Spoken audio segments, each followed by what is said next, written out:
Welcome back, guys. We got episode 32 of the Jiu-Jitsu Rolling Analysis Show. I hope you're doing well. Hope you're having a great day. Today, these guys are already in it. We have Hudson in the black gi with the blue belt, Julien in the black gi with the white belt. So hopefully we can keep track of that. Julian's a little taller, so that might be a little easier to tell the difference. And yeah, I hope you guys enjoy the video today. If you happen to enjoy the video, and you've been enjoying the content on this channel, or you want to see other content like it, or if you yourself would like to have your roles featured on the channel, I'm using this for a thumbnail later for a paper cut, but it's in my hand. I'll put it down. Please like and subscribe to the channel. Ring that notification bell so you can be alerted whenever the videos come out. But hey, secret, the videos come out every day, 8 a.m. Eastern Standard Time, Monday through Saturday. So while you should definitely ring the notification bell, if you look at this channel in the morning, you'll have an episode. You can drink it with your morning coffee. Watch it on your way to work, which is super dangerous. Don't do that. Let's go. Hit play 2 times. Ooh, what was that? Huh. I have to edit that out. Probably not, though. Oh, look at that camera guy. My leg's feeling a lot better. I'll get back into these rolls soon. All right, I totally was ignoring that. Let's just keep going. That was a very nice snap down. I mean, like emotionally, not like skill wise. You gotta boom, snap down, throw your body back. Okay, you're being very nice though.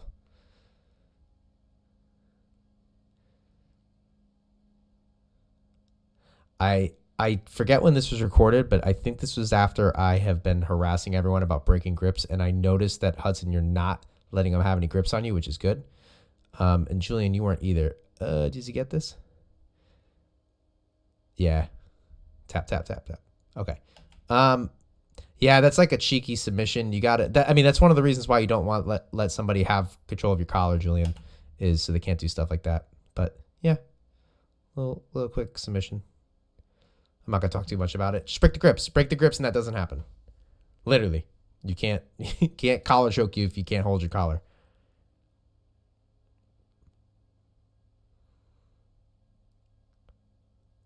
Break that grip.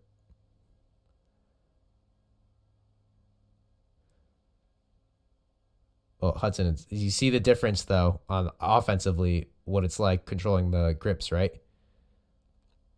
And Julien, you gotta control these grips, fight these grips.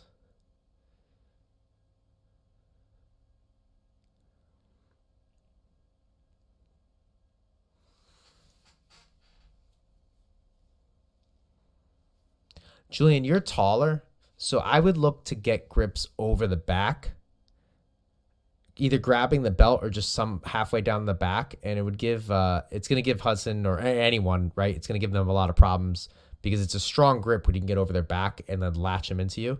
It's strong. Ooh, nice. Almost at that sacrifice there. Let's see that again. See, he has your leg up. Oh, never mind. Hudson threw him down. What you could look to do, Julien, is circle your leg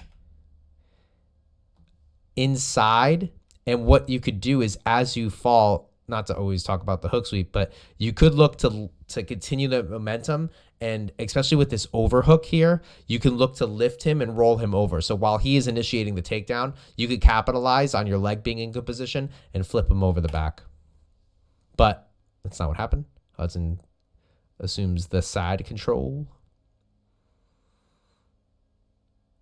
Yeah, I was going to say, be careful trying to mount without control of that elbow, okay? Because what happens, why is this round so short? I just noticed that. I hope this doesn't cut off. Let me just pause it. Okay, so if Julien, here's the thing. Look, you have his head controlled, so he can't turn this way. But he can turn this way, and he wants to. So if Julien were to just place his elbow right on the inside and catch your knee, he could use that to start hip escaping, and then you're basically going from side control to half guard. And I know you know this when you and I roll a lot, and I'll say, don't be greedy. This is an example of being greedy. You got to collect the elbow first before you advance position, okay? That's that when if you're ever rolling with me, guys, and or if I'm talking in the jiu-jitsu rolling analysis and I'm breaking things down and I talk about being greedy, like in these kind of positions, that's what that means. You're just not doing the steps necessary to have a successful transition to mount or to pass, whatever it is. You kind of get on a roll and then you start getting greedy and think you could skip steps. Don't skip steps. Control this elbow. You get away with it because Julien doesn't do this, but there's nothing stopping him, right? You're not controlling his head on this side, and why would you be? You have side control, and you're stopping him from rolling this way. That's the nature of side control. That's the nature of a cross face, okay? Don't be greedy. But you went back after the fact and controlled it. So I'm not like super annoyed with this. Like I think you recognized the mistake. He probably tapped your knee, or he did tap your knee. And you probably were like, oh shoot, that's not good. You collect the elbow. Now you can clear the pass.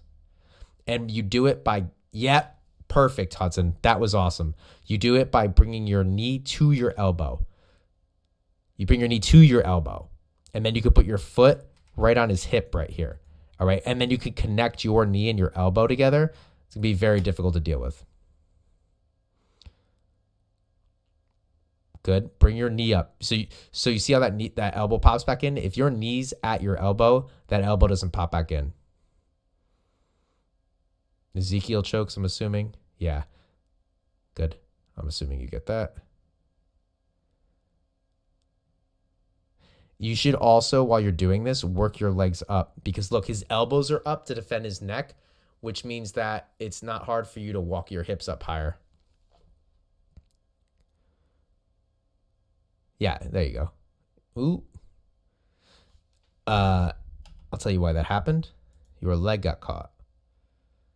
Your leg's caught here. Yeah. So before you do that, look to slide this knee up high. If you slide that knee up high, or you just step on that foot, this doesn't happen. So from here, you sit through for like a omoplata for a second. Yeah, it gets out. Yeah, just don't let your foot get stuck there. If your foot doesn't get stuck there, everything else, good choices.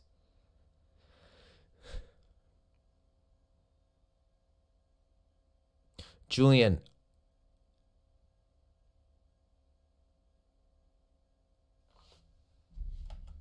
I'll hold that thought.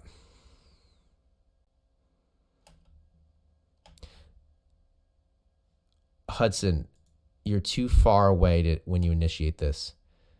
You need to be, when you do this, your body needs, here, look, so your body's here. You need to be here, right? You need to be way closer. You need to be underneath him. If you're underneath him, you can whip him through and he'll go down. In this case, there's too much space. So while you do bring him down, he's on your back. Julien, the comment I was going to make is watching a few of your rounds, and I was obviously also watching you in class. I feel that you're very game, you're very tough, but you're very reactive, which isn't the worst thing in the world, but I think you need to work on proactivity. What that means is you need to initiate the movements rather than waiting for your partner to do so, okay? Which is not the worst thing in the world. I mean, it's a normal thing, but you're letting your partners kind of dictate the matches, and then you're kind of existing in that role, okay? Whereas this is good. You get up on side control. I kind of just ignored this. You turn, good. You get up, and you maintain side control. Yeah, I don't think anything really major happens to the rest of this. Hudson, yeah, you turn on your side, try to escape. All good. Yeah, Julien, I would just say be more proactive. And this, I guess this is an important message for a lot of people. I was like this for a long time. I was a reactive player for honestly probably 6 years. Like it took me a while to start trusting in my offense, to start being more proactive and rolling, and not kind of just embracing what comes to me. And it's something I'm still working on, to be honest. Like my guard game was very reactive for a long time. Like I was very passive. Like I would let people put me in positions where they almost passed, and then I would stop them from passing and think that was jiu-jitsu, which it is to a degree. And it's good to be put in bad positions, but you gotta make the movements happen. You have to dictate the match a little bit. Easier said than done, but it's a little mindset shift of like, you have to kind of go for things, and you're going to fail, and that's okay. Like, that's the point, is you learn from those failures. You learn from those mistakes, but those aren't going to happen unless you're proactive. If you're always reactive, which is important too, but if you're always reactive, you're not taking those chances, and you're not learning like what your limits are, and you're not learning how to push those limits and expand what you're able to do. All right. Good round. I don't know why I was like stuttering with the word. I wasn't stuttering. I was just like, what word should I say? Good video. It wasn't a video. I made the video. You guys were just rolling. So, but good round. Good training session. Short. What happened? I don't know. Okay. Enough talking. Thank you guys. Bye.